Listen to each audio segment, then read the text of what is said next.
Olá, estamos aqui de volta com o nosso clube de leitura Café e Literatura. Hoje iremos analisar esta obra aqui, O Santo e a Porca, que é uma peça teatral do gênero comédia do escritor Ariano Suassuna. Ariano é um nordestino paraibano e nessa peça ele faz uma imitação nordestina da peça A Lulária, do escritor Romano Plauto.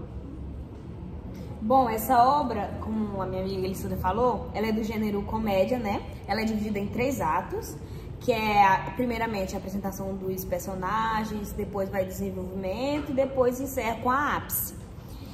Ela é de cordel e dos foguetos populares do Nordeste. Essa obra tem muita relação do homem com o divino. E também é uma reflexão muito em relação ao homem com o mundo físico. Que o mundo físico, no caso, seria uma porca, que seria um tipo de cofre, né? Entre esse mundo físico e o espiritual, que é onde Euricão, Santo Antônio representa. Euricão, isso, ele adora bastante Santo Antônio. Santo Antônio aparece muito nessa obra, certo? Ela é uma manifestação da cultura nordestina. Temos onde Euricão tem como seu patrimônio tanto a porca, né, como sua filha Margarida e sua irmã Benona.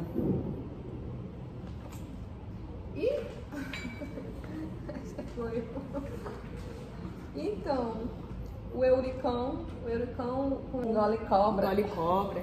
Euricão engole cobra, ele é muito ganancioso, meu Deus. Você quer saber de dinheiro? Inclusive, não só a porca dele é um patrimônio dele que ele tem escondido, mas a filha dele. Tem uma parte que ele fala que a filha dele é um patrimônio, ele quer casar a filha com um homem rico. Então a gente já vê a questão da ambição, ele é muito ambicioso, né? Ele tem ali também, a gente fala dos personagens, não precisa falar dos personagens, tem também ali ele é muito religioso, né? Apesar de ser muito ambicioso, mas ele se preocupa muito com essa questão da religiosidade. Eu até fiz ali uma comparação com a obra que a gente estudou recentemente, que foi O Alto da Vaca do Inferno, de João Vicente. Achei bem interessante. Bastante. Também é uma obra teatral ali do período medieval. Eu achei bem interessante essa questão dele se preocupar com a questão depois da morte, né? Isso né? É muito ligado à religião, né? E eu fiz essa ligação. E ele é muito mão de vaca. Bastante. Muito mão A de gente vaca. tem sorte pra pegar a obra dele. Tem também ali a questão da escravidão, porque ele não paga os empregados dele. Mas aí o pessoal, o empregado, deixa eu ver como é o nome dele. O Eudoro. O Eudoro é empregado. Não, o Eudoro é o fazendeiro. O pinhão. O que vem é o pinhão. O pinhão. Pinhão. O pinhão. Que é o... Porque ele não paga. Ele não paga o pinhão. Nem o pinhão e nem a caroba. nem a caroba, que a caroba, no caso, é a mulher de pinhão. Então, realmente, como já colocaram aqui de antemão, é uma comédia. Ela foi escrita ali no período ali de 1957, onde o autor retrata a temática principal que a gente pode observar é a avareza mesmo. Euricão é muito sovina, como se diz aqui no Nordeste, aqui no Maranhão. Ele vê essa filha dele como um patrimônio, e a gente, no começo da leitura da obra, assim, eu pensei, não, mas ele não é tão ruim assim, porque ele entende que a filha dele é a maior riqueza dele. Porque a gente tem sempre esse discurso mesmo, e a gente, não é nem tanta questão de discurso, mas da gente considerar mesmo nossos filhos a nossa maior riqueza, não é mesmo? Acredito que todo mundo aqui concorda com isso. Só que aí depois, no decorrer da leitura, a gente entende que esse patrimônio dele, ele considera ela um patrimônio porque através dela ele vai conseguir mais dinheiro para ele estar colocando lá no seu cofrinho, na porca, né? Na porquinha. Então, assim, realmente a gente tem que começar a fazer a leitura e aí dar seguimento. A gente tem essas primeiras impressões e aí depois a gente vai construindo outras concepções por conta do desenrolar ali mesmo da história. O que acontecia muito naquele tempo do meu casamento por interesse. Exatamente. E Ariano Suassuna, ele consegue trazer essas temáticas, mas com um tom de humor, porque tem momentos, tem recortes da obra que a gente acha muito engraçado a forma com que eles falam. Eles usam muitos ditados populares, que a gente conhece muito, nordestino mesmo. E as situações ali do cotidiano que vai ocorrendo, a gente fica assim... é uma linguagem tão simplória mesmo, tão simples, mas que ao mesmo tempo traz muito significado para quem realmente está lendo.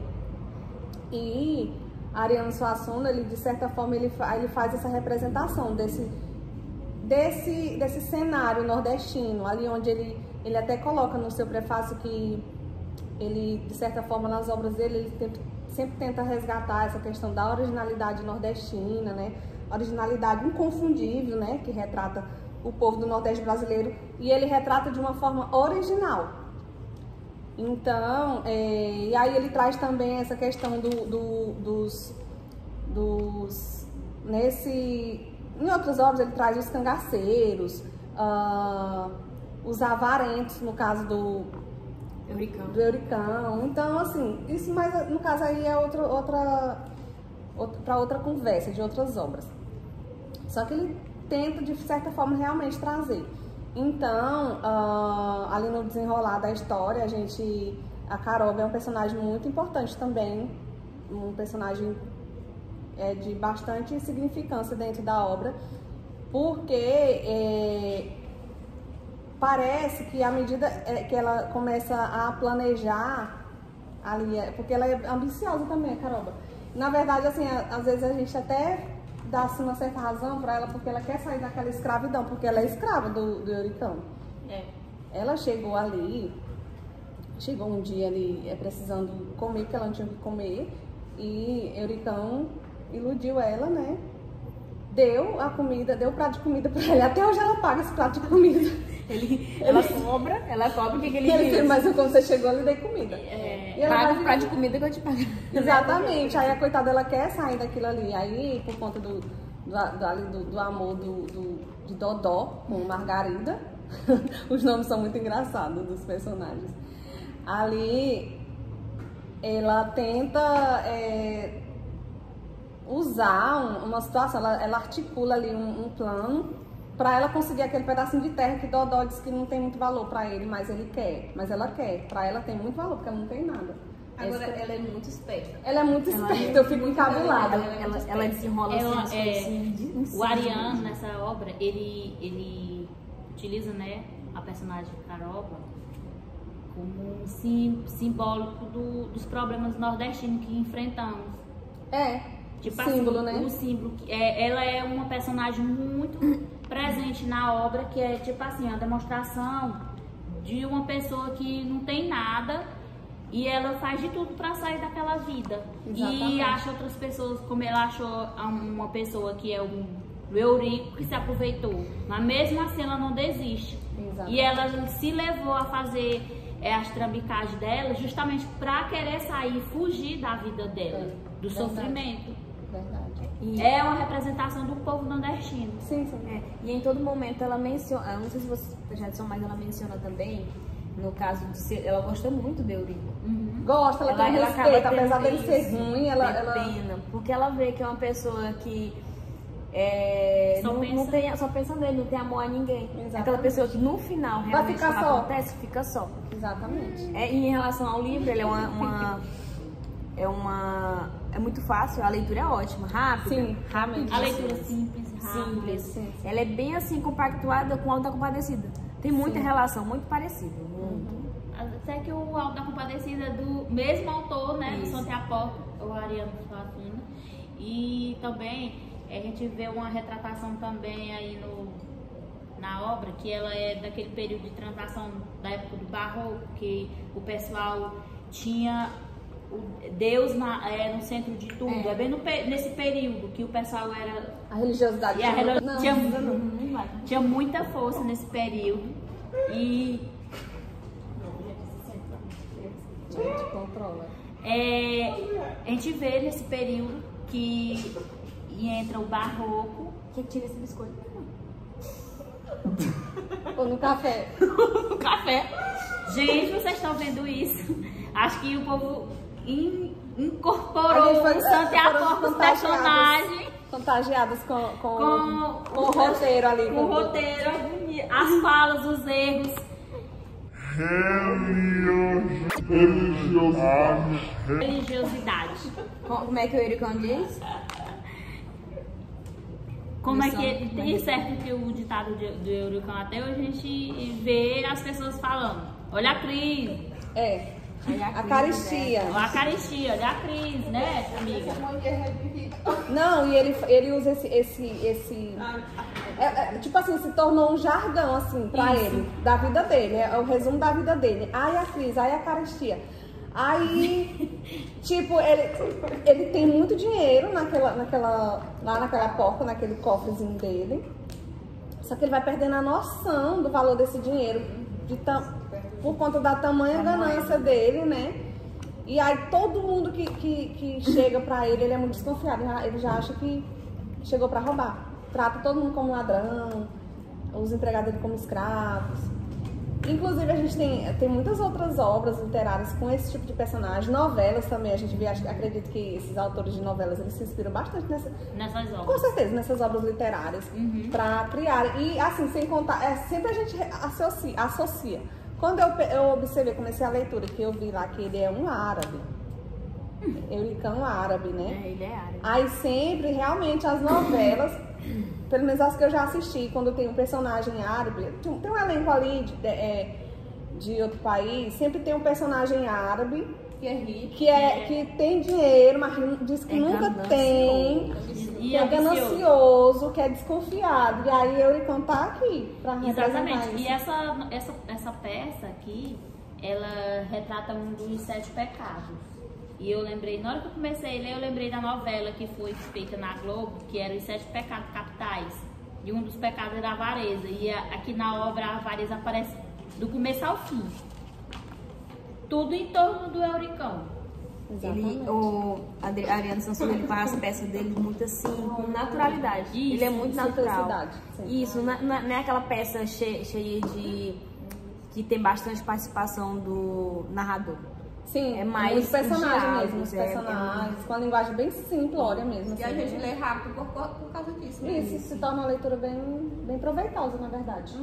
A gente leu e a gente gostou, gente. Por isso que a gente está comentando aqui e a gente convida vocês que estão aí nos assistindo a ler, porque é uma leitura rápida e dá pra gente entender por conta das palavras também e alguns personagens que nos trazem a vivência que era de antigamente até hoje. Então, assim, é uma leitura muito boa, É a vivência do povo significativa. nordestino, né? E é uma vivência... E traz a vivência do povo nordestino, de como eles era naquele tempo. E muitas vezes até hoje ainda a gente ainda vê em algumas pessoas. Verdade. É uma peça de um rio, como eu tô vendo aqui, é É um uma- riso bom e ruidoso. Assim, a gente tá demonstrando aí. É uma peça maravilhosa porque você ri o tempo todo. Até a minha amiga aqui, ela foi contagiada. Você falou, Isael, quer colocar alguma coisa? Sim, tá? sim. Então, 1957, a obra O Santo e a Porca, ela vai retratar essa temática marcante aí da questão da religião nesse período. E isso a gente vai conseguir perceber através do próprio título da obra, O Santo e a Porca. Quando a gente vê o título em si, a gente já vai se deparar com essa questão de que vai ter uma relação com a religião e com o próprio papel em si da sociedade, porque no decorrer da obra vai ter muito essa relação dos aspectos do Nordeste que o Ariano Suassuna vai descrever. E essa época de 1957, ela é bem marcada por essa questão, essas influências religiosas, porque a gente sabe que nesse período a igreja ela está dominando ali, ela está tendo esse acesso maior junto com a política em si, elas estão governando a sociedade. Então não é assim um fato a suspeito ou que seja um fato de se estranhar a questão dos valores religiosos estar presente na obra, porque até então era comum fazer essas relações. Eu acredito que a obra tem essa contracena com a crítica à religião na época. E a gente percebe na questão de que ali há um processo na qual o Ariano Suassuna ele coloca acerca da crítica que ele faz em relação ao como se dava o casamento e as interfaces religiosas. Nós sabemos que há uma cultura no Nordeste, que essa cultura ela é marcada pela questão do casamento arranjado por um santo, que esse santo seria Santo Antônio. E é até comemorado pelos nordestinos essa questão, que tem pessoas que por essa religião, a prática dessa religião, acaba que diz que coloca o santo de cabeça para baixo, só vai levantá-lo quando ele realmente realizar o desejo dessa pessoa se casar. De fato, não sabemos se isso na realidade, ou seja, na sua dualidade de vivência, isso acontece, mas há pessoas que usufruem desse tipo de ato, desse tipo de fatos. E então, a gente sabe que os personagens Euricão, a Margarida e Benona, Pinhão e Dodô. Não é Dodó. Dodó. Dodó, ele é o personagem ali que vai marcar a obra em si, por motivo de que logo de imediato na estrutura da obra de Ariano Suassuna, ele chega como personagem que vai ser esse personagem do enredo, que vai fazer essa dramaturgia para que a obra aconteça, porque quando a gente começa a ler, a gente consegue perceber que o Dodó, ele vem para demonstrar um certo desejo do próprio Euricão e a própria ganância do mesmo, porque quando ele chega, ele vincula essa personalidade no Euricão, porque o Euricão consegue perceber pelo olhar dele, o olhar de desejos conspiradores a ganhar esse status de sociedade através do Dodó, porque ele pensa que o interesse do próprio Dodó seria outro interesse, na qual ele no decorrer da obra, ele vai se estranhar com a ação, porque ele pensava ser uma coisa e de repente é outra coisa, porque o interesse de Dodó não é o interesse que o próprio Euricão está pensando. E aí o Ariano Suassuna, ele faz essa crítica em questão da obra em si. Ele coloca a questão do casamento, porque se a gente for analisar de fato a questão da porca em si, como esse meio de guardar finanças, de ser um atributo de valor, e o próprio casamento em si, porque para as pessoas da época, se você tinha uma filha para casar, você então tinha, digamos assim, um certo ganho, porque através desse casamento teria uma indulgência, que essa indulgência lhe traria uma certa finança e uma certa herança. E também a questão de que você, na condição de pai, para ter uma filha para casar, você tinha todas as chances de crescer na sociedade da época. Digamos que você tinha sua filha e você poderia ter a possibilidade de casá-la com uma pessoa que fosse rica, que tivesse uma herança. Então você faria parte dessa mesma família e supostamente seria uma pessoa que era rica também. Porque havia também essa questão das alianças entre famílias. E ele coloca essa questão aí do casamento, porque o Dodó, ele está interessado pela Margarida. E a Margarida já tem essa outra inferência que a obra vai colocar, porque ela gosta de Eudório. Ela gosta de Eudório. E o pai dela, que é o Euricão, ele não sabe dessas relações ainda, dessa afetividade dela pela pessoa do Eudoro. Na verdade, ela gosta de Dodó, e Dodó é filho de Eudoro. Eudoro quer casar com ela. Sim, é verdade. Realmente essa confusão. Porque tanto Dodó, Eudoro, né? Realmente é isso. Parecidos. E aí o que acontece?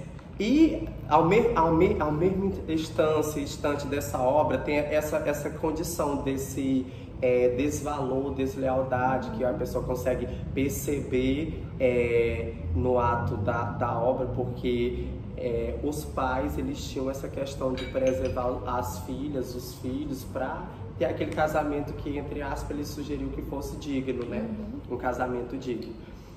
E ele coloca também essa questão da relação das influências do Nordeste através do comportamento dessas próprias pessoas na estrutura da obra em si, porque a obra ela foi pensada com o objetivo de mostrar tantas essas relações da época que é presente na obra em si, quanto também mostrar as influências que tinham no caráter das pessoas que eram da região do Nordeste. Esse comportamento, eu acho que isso sempre vai aparecer em todas as obras, principalmente em obras dos séculos, ou se não do ano que mantida essa relação a esse tipo de contexto dessa época do ano de 1500 e posteriormente a alguns anos a mais, que é o caso dessa, 1957.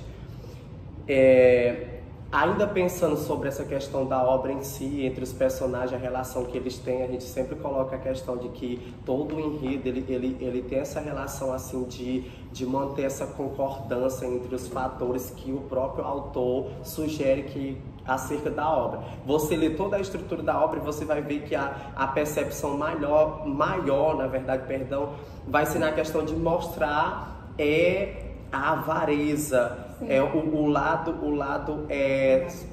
às vezes sutil do comportamento das pessoas ali dentro da obra. E essas influências que essas pessoas, por mais que elas tivessem todo esse comportamento, às vezes de se estranhar, mas que elas têm uma certa importância de colocação para a época e a ser pensada acerca das temáticas abordadas na obra sobre essas questões da relação das críticas feitas aos movimentos da época, ou seja, a religião, às relações dos próprios casamentos, como que se dava tudo isso. E a gente consegue ver isso na obra em si. E eu tinha até marcado uma parte da obra para ser pensada a refém dessa parte em si, que denota essas questões que podem, então, trazer em evidência esses fatores que a gente pode aqui, então, mencionar.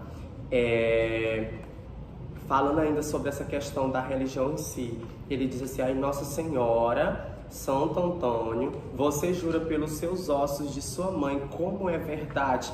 E a gente percebe que essas influências, elas são transpirações, elas são transposição de uma interface portuguesa, porque chegou ao Brasil e isso veio com grande influência, isso veio com grande marco para o Brasil, e isso vai ser denotado em todo o tempo. Se falar de literatura, a gente sempre vai ter esse traço de algo que veio do europeu. Sim, do europeu, sempre vai ter isso. Então, por mais que a gente fale do que a gente supostamente pode dizer que é nosso em literatura, mas a gente vai ter que manter essa relação de que nós somos esse perfil de transposição de algo que nós, digamos assim, adaptamos em algumas situações. E, continuando ainda esse pensamento sobre essa questão da religião em si, nós percebemos até então na obra o quanto que é de valia ter pensado como que se deu a religião dos nossos pais, da nossa futura família, as gerações que foram passando de geração para geração, porque até hoje a gente vê essa questão entre as pessoas que são devotas às suas fés, que tem qualquer tipo de religião, pensar nessa questão de fazer os seus votos. Isso é bem presente na sociedade ainda nos dias de hoje, as pessoas fazem esse juramento. E me lembro ainda quando criança que a gente ainda naquela ingenuidade, a gente fazia esse juramento: eu juro pela minha mãe, eu juro pelo meu pai, eu juro pelo meu irmão. E a gente vê da onde que surgiu esses tipos de relações religiosas, essas influências desses tipos de juramentos. A gente encontra agora esse tipo de relações da obra como uma influência para nossas vidas nos dias de hoje.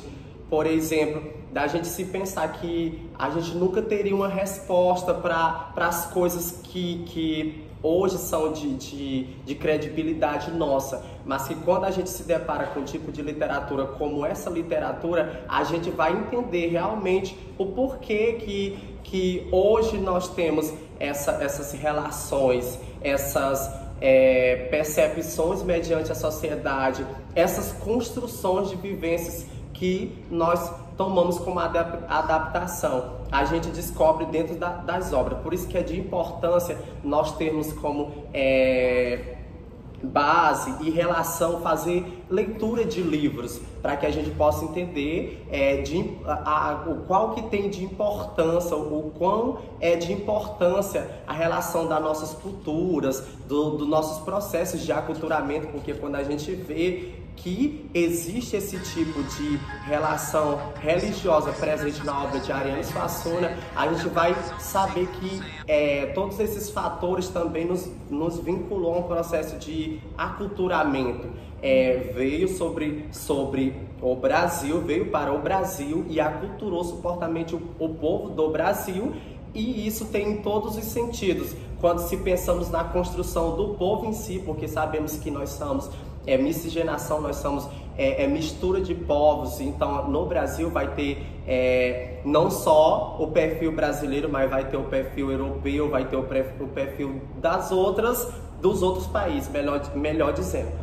E a gente descobre dentro do livro o quão é de importância que a gente tome como conhecimento esses tipos de literatura, para a gente poder, ao menos, ter uma visão do que a gente já tem como conhecimento. Sim. Porque o que nós conhecemos, o que a gente coloca aqui nessa conversa, nessas relações de discutir a obra em si, a gente vê e percebe que quando nós nos deparamos com a importância de ler um livro ou de falar de um livro de uma maneira que seja dialogada, como que é a maneira que a gente tem levado até aqui, para ter como a melhor forma de interação entre nós mesmos acerca das temáticas que a gente escolheu para tratar nesse clube de leitura, a gente pensa que isso é merecedor de uma credibilidade, de toda essa fala, toda essa construção dessa fala. E eu libero agora a minha fala e deixo aberto para quem quiser comentar e argumentar mais sobre a obra. Pois é, eu queria assim falar bem no finalzinho da obra. Eu achei bem interessante quando eu estava terminando de ler, e eu queria ler bem aqui mais ou menos o que aconteceu com o Euricão. Eu vou ler aqui para vocês. Que todo mundo saiu, começou dando adeus pro Eurico, e ele com seus pensamentos, né, que como ele era avarento e tudo mais, de todo mundo sair dele ficar só. E ele disse assim: bem, e agora começa a pergunta: que sentido tem toda essa conjuração que se abate sobre nós? Será que tudo isso tem sentido? Será que tudo tem sentido? Quer dizer isso, Santo Antônio? Ele disse assim, tipo assim, ele se perguntando, conversando com o santo, né? O que quer dizer isso, Santo Antônio? Será que só você tem a resposta? Que diabo quer dizer tudo isso, Santo Antônio? Ele quer saber e começa a se questionar e perguntar por santo, né? Que desde o começo da obra, o Santo Antônio ele é uma figura bem presente. E quando Eurico começa a perceber que tudo que ele fez em juntar o dinheiro e não fazer nada, o que ele pensava era só em guardar aquele dinheiro, e no final todo mundo foi embora, né? Fizeram os seus casais, ficaram felizes, e Eurico ficou só e com a porta e o dinheiro zero. E o dinheiro não tinha valor. Verdade. Assim, eu fiquei, como é que se diz? Pensativo, porque como é que uma pessoa passa o tempo todinho juntando dinheiro, e quando dá no final, é igual você dizer ganhei na Mega Sena, quando vai lá conferir, o número tá errado. Foi o que aconteceu com o Euricão. Basicamente assim, e ele se questiona e automaticamente ele fica perguntando para Santo Antônio o que foi que aconteceu e ele espera do santo responder o motivo e o porquê que ele estava passando por aquela situação. Ele botou culpa no santo. Ele, na verdade, colocou, na verdade, muitas, na obra, né, que traz a religião, que é Santo Antônio, para os dias de hoje, muitas das vezes, meninas novas, né, que querem arrumar um casamento, elas ficam punindo a figura, a imagem do santo. Coloca dentro de um copo de água, coloca de cabeça para baixo, ainda dá 7 dias. Se você não arrumar um marido para mim ou trazer isso para mim, você vai ficar de castigo. Então, retrata muito bem isso a obra. E faz com que a gente reflete. Se afoga, né? Isso, e é um retrato que traz, assim, é uma obra que faz nos refletir nos dias de hoje. E faz com que a gente, né, como é que se diz?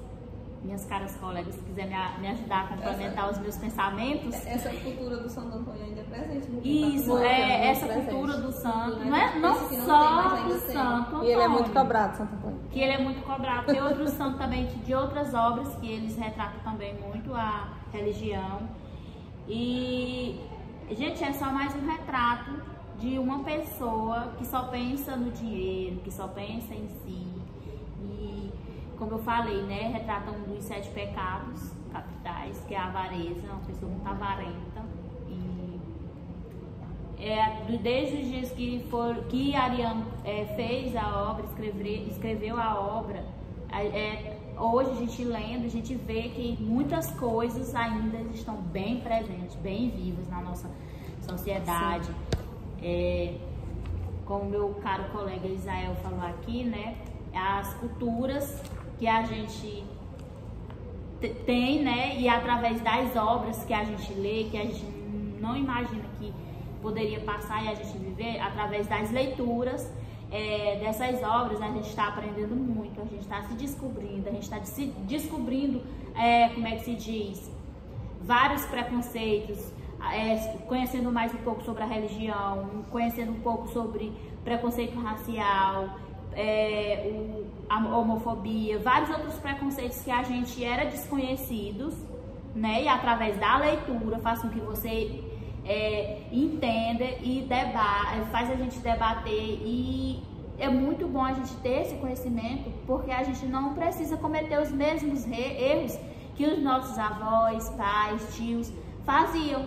Então, eu acredito e convido vocês também, leiam. Quanto mais vocês leiam, mais conhecimento vocês vão ter, a mente de vocês vão abrir mais para várias possibilidades e percepções que vocês vão ter de várias obras. Então, assim, através da leitura de O Santo e a Porca, eu aprendi, assim, que não precisa você ser uma pessoa avarenta, pensar só em si, em questão só do dinheiro, só o dinheiro importa. Porque, assim, no final, o que importa são as pessoas que estão ali perto da gente. E no final, assim, não vale a pena você ficar só, né?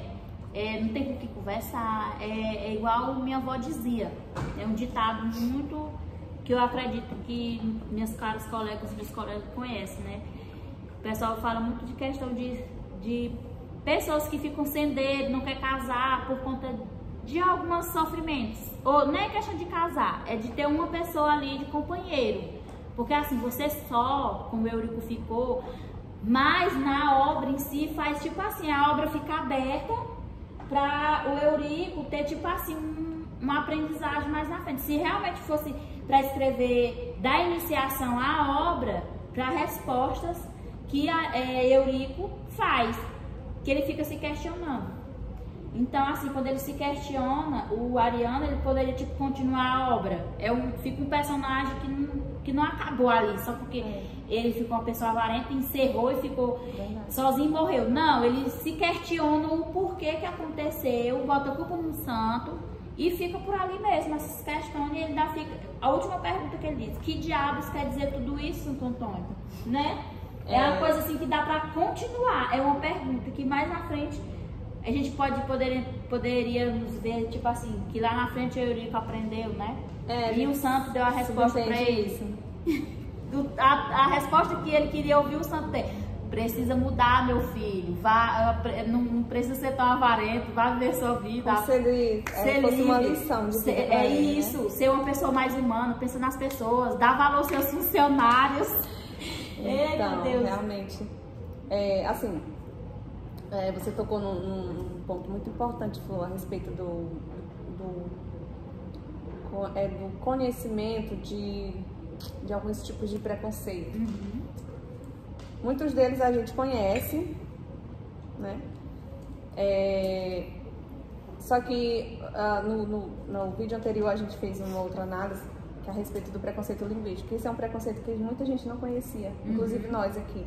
Então, a importância da gente realmente fazer esse tipo de trabalho, esse tipo de atividade na graduação. A gente sempre tem que bater nessa mesma tecla.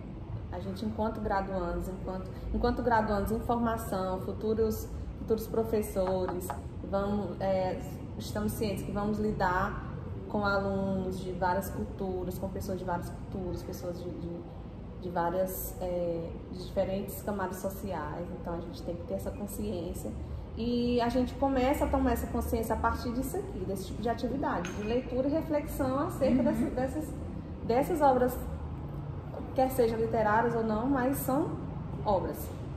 De certa forma a gente vai adquirir um aprendizado, reflexões acerca disso. É um tesouro de letras. Então, pessoal, assim, como a nossa obra de hoje é uma peça teatral escrita, é basicamente o roteiro da peça, tem muito pouco do narrador ali, inclusive tá até grifado ali em itálico, as falas do narrador, são muito poucos, mínimas, né? Sim, sim. É mais os personagens mesmo, as falas dos personagens e tudo. Para que vocês, nossos espectadores aí, entendam essa obra e mantenham a curiosidade ali de busca, eu vou fazer assim, um mini resumo de como se dá essa peça. Então, pessoal, para vocês aí, espectadores que posteriormente vão nos assistir, eu vou fazer um breve resumo, um mini resumo da obra, porque na verdade essa obra é uma peça teatral, como já foi falado, do gênero comédia, só que a obra é basicamente todo o roteiro da peça. Tem muito pouco do narrador, inclusive as falas do narrador são mínimas lá, estão grifadas, né? Então é mesmo mais as falas dos personagens, do desenrolar de toda a trama. Então, para vocês entenderem, eu vou fazer esse mini resumo. A peça começa ali com algumas falas ali dos principais personagens principais, o seu Euricão, Caroba, Pinhão, Dodó, Margarida. Na verdade, Margarida chegou um pouco depois. Benona, que é a irmã. Margarida é filha do seu Euricão. A Benona é irmã. Ele considera essas duas mulheres os seus tesouros, os seus patrimônios, porque posteriormente elas irão casar. A Benona, a gente entende que ela é uma senhora já, né? Que ainda não casou, mas que é louca para casar. A Margarida é jovem, é moça ainda, né? Exatamente. Então, e aí Euricão ali, ele preserva aquele patrimônio e tem uma personagem muito importante também, que já foi citado, que é a Porquinha.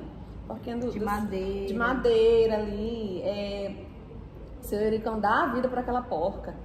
Então, aí tem o Pinhão, que é funcionário dele também, Caroba é funcionária.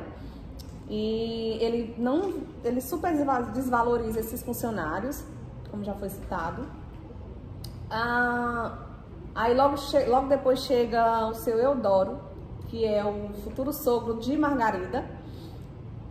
Futuro sogro e futuro esposo, porque ele quer arrumar uma pessoa. E aí ele tá de olho na Margarida. Então, e Dodó ali, que é filho dele, abandonou os estudos por conta de Margarida. Inclusive, ele tem uma fala que ele diz que se não fosse aquela mesada que o pai dele mandava, que ele tinha deixado uma pessoa encarregada lá de receber aquela mesada no lugar dele, e aí essa pessoa manda pra ele. Ele estava muito, muito mal de situação financeira. Era ele e a moça, a Caroba. Era eles dois, porque no caso a Caroba, ela trabalhava na casa. Era funcionária dele, exatamente. Isso, do Eudoro. Ela conhece muito bem o seu Eudoro. Exatamente. E por conta desse amor por Margarida, Dodó, que é filho do seu Eudoro, abandona os estudos e tudo. E o Eudoro não sabe o paradeiro do filho. Porque ele vive ali disfarçado. E o seu Eurico não imagina que Dodó namora a Margarida. Ele nem sabe, não imagina. Inclusive ele esculhamba com ele, diz que ele é pobre, se ele não fosse tão feio e pobre. Então ele usa assim um linguajar bem... Porque fazia um tempo que ele não via ele não reconhecia. Não, na verdade o seu Eurico. Ah, sim, O seu Eurico, Porque ele vestia o Dodô. ele tem um disfarce. Um disfarce, uma Barbicha, uma corcunda. Aí se ele não fosse tão feio, ele ia ser o candidato a ser, mas ele é muito feio e pobre.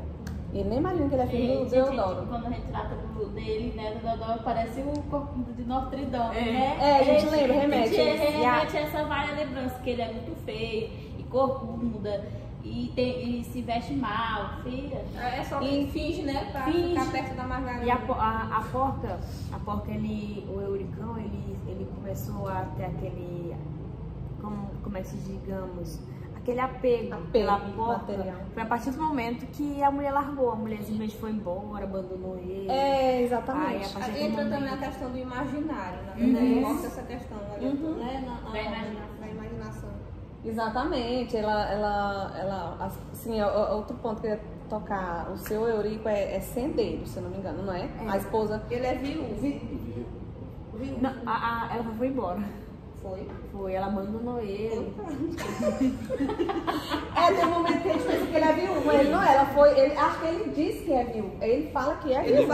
Ele não chega a falar que ela abandonou, ele vai até o ponto da porca, ele diz, eu gosto dessa porca desde...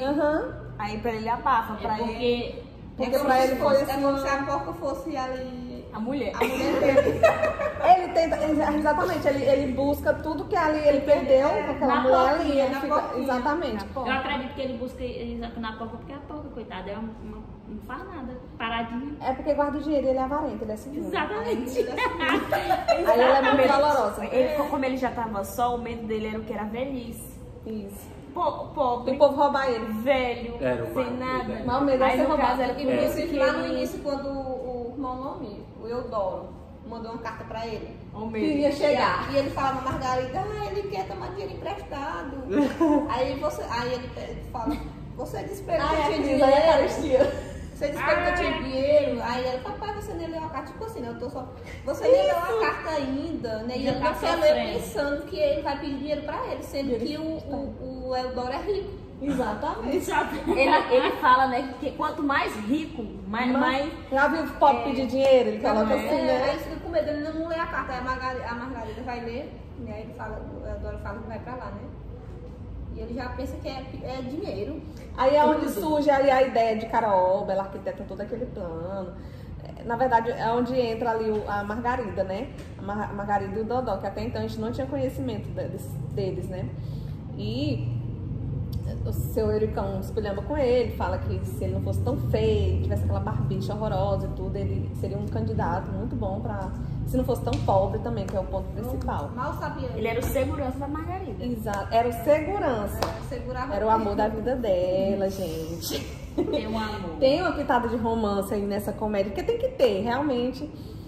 E aí, Caroba ali, que era ex-funcionária do seu Eudoro, ela conhece muito bem seu Eudoro, tanto que ela defende muito ele quando o Euricão diz que ele só tá chegando lá só para pedir dinheiro, e ela dizendo que não, sempre falando que não.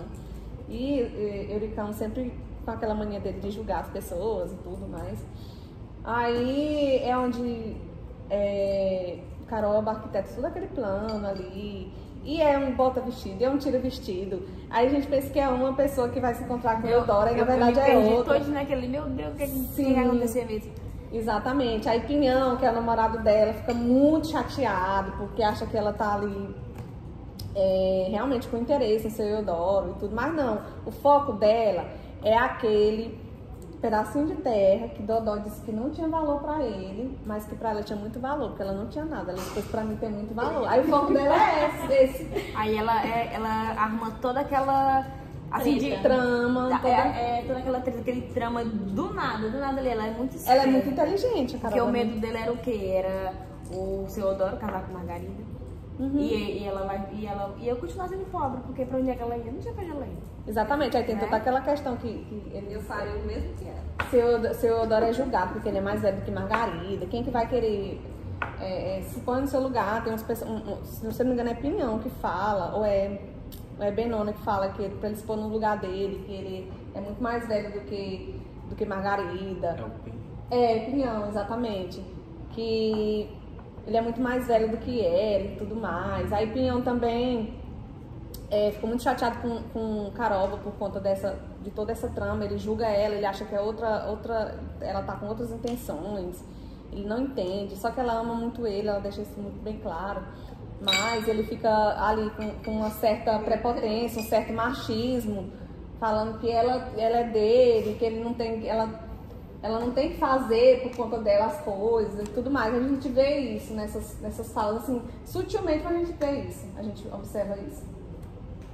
Sim, também o Eudoro, ele namorou a Benona, né, que é irmã do passado. Uhum. E eles não ficaram juntos porque a Benona não soube, como é que eu uso a palavra, meu Deus? Ela disse que não tinha cabeça. Ela não sabia fazer umas coisas que ele queria e ela não, se vocês não entenderam. A gente entende isso, que tipo, ele queria alguma coisa a mais com ela e ela não quis, ela fugiu. A Caroba, depois ela fala pro Eudoro que na época a Benona ela agia daquela forma porque ela era muito nova. Não tinha Então cabeça. foi por isso que não deu certo. Aí ela tem que explicar pro Eudoro o motivo, né? Ele não queria ficar com ela porque ela não sabia fazer algo que ele queria, né? Isso, não, tipo, eu acredito que seja relação sexual, eu acredito.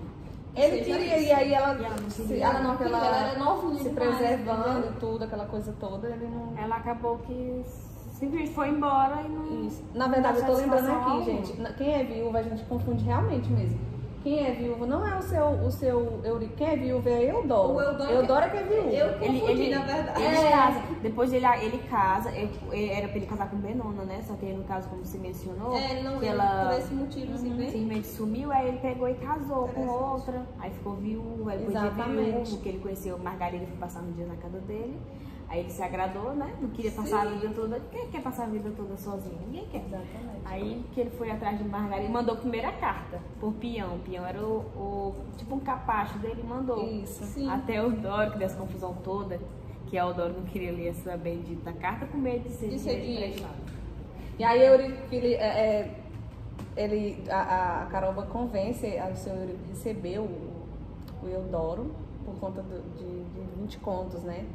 20 conto nessa época seria o quê? Muito na dinheiro. minha cabeça seria 20 mil reais, aqui na minha cabeça. Muito aqui, dinheiro, olha. assim. Seria assim no valor de 20 mil? Aí exatamente. Aí com essa condição, o Eurico aceita oferecer um jantar pro seu Eudoro. Sendo que eles, não, mas ele mesmo que vai pagar então. Pra tu ver, então. É muito engraçado, não tem como a gente não lembrar e sorrir. É ele mesmo que vai pagar então, assim, aí tem toda uma situação lá, que Pinhão, eles contratam jantar e chega a porca assada. E dá aquela confusão Você tem a boca toda. cheia de dinheiro. E o seu Euricão escuta, chegou a porca, e ele, meu Deus, e a porca? E aí ele fica louco da vida, jurando que a porquinha dele cheia de Meu dinheiro. Santo Antônio, aí a Cris aí, a Eucaristia. Fica louco da vida. Aí Pinhão tenta explicar, e ele quer agredir, inclusive ele agride Pinhão, né? Ele tenta explicar que não é a porquinha dele. Na verdade, ninguém... todo mundo só imagina que ele tem alguma coisa, que ele esconde alguma coisa, mas ninguém sabe ao certo realmente o que é. E ele, coitado do Pinhão, sem entender. Meu Deus, e ele fica falando aqueles jargões dele, né? Sobre Santo Antônio e tudo, sobre a Eucaristia. E Pinhão tentando explicar, e ele jurando o Pinhão de morte. E depois ele consegue explicar pra ele que não é um jantar e tudo mais. Aí ele fica mais aliviado. Ah, então tá certo.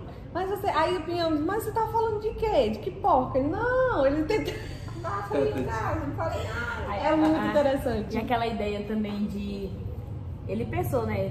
Tá aqui no meio do povo, vamos descobrir, então ele pensou em quê? Enterrar a porca lá no meio dos mortos. Lá dos mortos não fazer nada. Os Exato. mortos Ele tem tem essa ideia. pra quem que vai Ele querer, tem né? realmente ele tem essa ideia, assim. Então, assim, a gente sente no seu Euricão ali um poço ali de solidão. Acho que o seu Euricão é muito solitário e aí tenta fugir através dessa porquinha ali, com esse apego ali ao dinheiro mesmo. Que ele nem come bem, só por conta. Só pra pagar dinheiro. Ele não vive bem Ele assim. dá um De coitado, vítima. Não, ele dá um de João Romão lá Do Cortiço. do Cortiço. Nem Não, come, mas- gente, só pra guardar de novo. Prefere Pois é. Passar por mal, né? Exatamente. Alguém mais? Por favor. Eu. Mas, Então, gente, já foi todo o resumo da... continua. Tem aquela bagunça toda dos quartos. O troca-troca de quarto. Não, mas realmente. eu queria falar um pouco que o Israel falou agora há pouco, é a questão da gente ler os livros. É uma questão também de a gente conhecer a nossa história, o nosso passado, a questão da aculturação, como foi que iniciou a questão da nossa literatura brasileira, Da nossa história. da nossa história, o que é que eles tentam nos mostrar a partir dessa literatura. Então, a partir do momento que você lê esses livros lá do século XVI, XV, né, do século XIX, que é onde a literatura já era consolidada, você vai saber ali como foi que aconteceu toda a nossa história, como foi que aconteceu o país da miscigenação, né? Então, sim, eu falo aqui para vocês e recomendo vocês lerem livros, todos os livros, não só obras literárias, mas todos em si, para conhecer o passado, o nosso passado, o passado dos nossos ancestrais.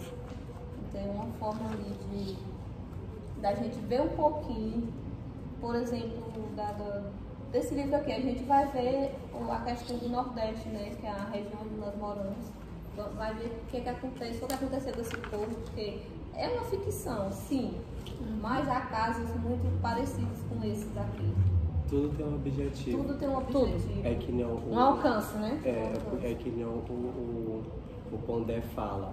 Ele fala que toda obra, antes de tudo, por mais que ela tenha um lado ficcional, tenha um lado dela do mítico, Ela tem um objetivo, ela vai ter um objetivo e ela vai ter um traço de realidade. Ela não vai ser baseada somente no lado ficcional, na criação em si de uma história só ficcional, porque o autor, o primeiro de tudo, ele vai se basear em uma relação histórica para fazer essa construção. Claro que vai ter esse lado que vai dar prazer no leitor, que é o lado ficcional, porque a obra precisa ter, que é um meio de influência às pessoas que vão tomar conhecimento da obra e ou sentir o prazer. Esse lado ficcional ele é mais a parte da pessoa sentir esse prazer, e se é que se sente esse prazer lendo o livro, né? Porque não acontece com todas as pessoas. Quando a gente fala nessa questão de sentir prazer por ler, ainda é meio assim relativo, conflituoso de se falar. Mas toda obra em si ela tem um objetivo. A gente vê toda essa construção dos personagens em si, a forma como que o próprio Eurico ele se torna esse tipo de pessoa dentro da obra em si. Ele tem a relação com os traços da época, com as pessoas que eram da época. E o livro é um meio de você, como leitor, e ao mesmo tempo você pode ser até um protagonista, porque você pode estar conhecendo uma vivência sua, uma realidade que também é sua, porque muitas pessoas até o uso desse termo, eu me encontro dentro de uma história de um livro, eu me vejo na trajetória daquele livro. Isso parece que é algo que é uma vivência minha, parece que eu já vivi isso aqui. E essas relações, elas são marcadas, são ali norteadas nos livros, tornando esse objetivo de fazer com que o próprio leitor em si, enquanto ele tem esse papel de leitor, ele se conheça através de obras assim, lendo e se conhecendo e sabendo o porquê das suas realidades, das suas vivências, dos seus tipos de personalidade. O leitor descobre através dos livros e sabe por que se deu todos esses processos na sociedade. Essa questão da gente, só um minuto, que a gente se encontrar de certa forma para a gente ler um livro, uma obra. Por exemplo, no nosso vídeo anterior, a gente leu a cerca... Não, o 15. A gente leu O 15. Não, antes do nosso, no caso, o nosso quarto vídeo, foi o nosso quarto vídeo, a gente leu o 15. E no 15 é uma obra que retratou a seca de 15, né? Que foi um período bastante assim intenso, um período triste, morreu muita gente em decorrência da seca, e consequentemente a seca trouxe a fome, porque o pessoal do Nordeste hoje tem, naquela época e até hoje em dia, o hábito, né, de vivência de se colocar uma roça, que chamamos aqui Não depender, né? Não depender de plantar para colher e comer. Então naquela época não tinha como, se não estava chovendo. Sim. E em decorrência disso morreu muita gente. E eu, Ciciane, quando fui ler a obra, o que foi que aconteceu? Eu me identifiquei sim com alguns aspectos da obra, não em relação à seca em si, porque sabemos que essa seca não atingiu o estado do Maranhão, acredito que não. Não fiz um estudo a fundo sobre isso, mas não. O Maranhão faz parte do Nordeste, mas não dessa seca específica que aconteceu nessa época. O estado do Ceará. Sim, foi o estado do Ceará. Mas eu me identifiquei com o quê? Mas eu pensei, se acontecesse no nosso estado, né? Meu pai viveu de roça, então, se não tivesse na época que eu era criança, que eu morava no interior, como é que meu pai iria fazer se acontecesse uma coisa dessa? Como é que a gente ia sobreviver? Porque meu pai morou também, eu não sei como é que a gente se refere a isso, mas ele morava em fazendas, que nem a gente leu na aula 15, onde o menino tem que ir embora. Ele era um caseiro. Caseiro, isso. Meu pai já foi isso também, né? Vai lá na fazenda. E caseiro, assim. Meu pai foi um caseiro. Aí, o caseiro vai lá, cuida das coisas a propriedade inteira, e também bota uma roça ali, planta essas coisas, arroz, feijão, tudo para sobreviver. Se acontecesse isso com meu pai, o que iria acontecer? Então a gente imagina sim, a gente se identifica, porque é uma obra ali que relata um certo período dos nordestinos em si. Então, a partir do momento que a gente lê, a gente vai se identificar, vai se encontrar em alguns aspectos que o Misael falou. Então, isso é bem interessante. A importância, né, da gente ler livros, obras. Eu acredito que de um tempo para cá, eu comecei a ler realmente de um tempo para cá, assim, livros. Já tem um tempinho, um ano e pouco, acho que 2 anos. Antes eu não lia. E eu estou gostando de ler, eu gosto muito agora de ler.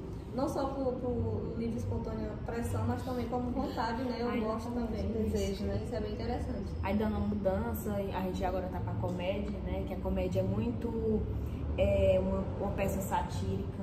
Sim, né? Isso. Que é um retrato da sociedade, onde geralmente esses textos a gente vê muitos temas onde se repetem amores proibidos, violência, a regra de conduta e críticas e costumes. Aí vocês vão percebendo, mas a cada vídeo a gente vai parece que a gente fez um roteiro, vamos analisar isso, mas não é. No caso, quando a gente vai perceber, cada livro, um se encaixa no outro, sim, porém, cada um tem sua peculiaridade. Cada um tem uma coisa diferente. A sua intenção, na verdade, né? Cada um tem sua intenção, só que os autores, eles sempre têm a questão das condições de produção. Construção de sentido. A construção de sentido, todo autor, quando ele for fazer uma obra, vai escrever uma obra, é claro que eu vou começar a escrever aqui, a pessoa que realmente começa a produzir, começa a escrever, ela tem que ter um certo afinco por aquilo ali. E para ele começar a escrever, ele tem que fazer vários levantamentos. Por isso que a gente se identifica muito em todas as leituras, em todas as obras, a gente se vê ali. Porque ele faz levantamentos, ele faz buscas, ele busca fundamentações para ele escrever realmente aquilo ali. E a cada encontro nosso, a gente como é aquela palavrinha, a gente retrata coisas diferentes. Sim, é muito interessante, não né? Do nada a gente entra numa comédia, né? E é muito legal, muito bom a gente ler o que a gente pode se adaptar, a gente sente aquilo ali, né? Verdade. Eu adoro, um dos trabalhos que eu tô mais gostando é esse. Na verdade, pra mim, tá sendo o melhor trabalho da faculdade. Acho que todo mundo fala, tem muita gente que tá... Pois é. Apesar dos pesares, tá sendo ótimo. Tá Maravilhoso. Não, os resultados são maravilhosos, assim, os resultados que a gente fala não só em questão de, da nota, não, ali é detalhe, realmente, mas a questão da gente enquanto ser humano, enquanto estudante, enquanto pessoa mesmo, o diferença é que a gente está fazendo algo diferente, a gente nunca tinha feito isso aqui. Não, e Então, Por tanto tempo, né? gente. Porque vai ser o quê? 2 meses? a gente está fazendo sexta e temos mais 4, mais um mês praticamente. Tá sendo uma coisa bem produtiva. Pois é, exatamente. Sem contar, né, com os conhecimentos que a gente está adquirindo. E a gente está, tipo assim, repassando também um pouco de tudo aquilo que a gente está lendo. E é muito gratificante, assim, a gente ver a evolução de cada um. E também é bom para quando nós formos apresentar um trabalho ou fazer alguma questão de alguma disciplina, a gente já sabe relacionar, eu vi isso em tal obra, então isso é maravilhoso. As experiências que a gente está adquirindo aqui são únicas. Isso. Únicas, assim, a gente vai adquirir outras experiências, mas vão ser outras experiências. Essas aqui são essas, assim, então, assim, realmente a nossa construção enquanto ser humano, enquanto acadêmico, enquanto leitor, crítico, isso conta muito. Então, alguém quer colocar mais alguma coisa? Só terminar, só um pontinho aqui. A gente começa a ler e do nada a gente pensa, vamos, e qual é que a gente vai ler na próxima? Né? A gente já fica naquela ânsia, aquela ansiedade, né? De iniciar outro, de debater outro livro. Então, Não, sobre o acredito. final. Não. Acredito que agora só finalizar a obra em si foi bastante proveitoso, como a gente já colocou em questões. Maravilhoso. De toda a discussão que a gente teve no que diz respeito à obra de Ariano Suassuna.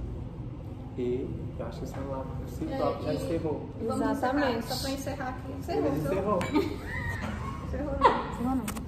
Então, ali no final, a nossa colega Flor já até colocou, no final termina tudo bem, assim, para a maioria. Só o seu Eudoro descobre que quem é Dodó, que é o seu filho, que vivia disfarçado, fugiu dos estudos e tudo. Aí ele explica que tinha fugido porque o seu Euricão não aceitava que ele casasse com Margarida, e ele se apaixonou por ela, então, enfim. Aí ele descobre tudo, pede perdão. No final todo mundo fica junto, mas o seu Eurico, como é que chama? Engole cobra, ele odeia esse apelido. Engole Desculpa, seu Eurico. Então, Ele fala, meu nome é Eurico. Engole cobra é a mãe, perdão. Seu Eurico, no final ele fica sozinho ali, tudo na solidão. Acredito que ele fica muito mais solitário, mas mesmo assim ele não se entrega. Ele acaba com todo mundo, escolhendo todo mundo, chamando todo mundo de escravo, vamos embora. Enfim. E vamos encerrar o nosso vídeo de hoje. Fim. E recomendo a vocês Leio. a ler esse livro maravilhoso. Ele é bom demais, gente. Eu recomendo vocês lerem. Verdade. Pois é. Até o próximo. E até o próximo encontro. vídeo. Tchau. Tchau!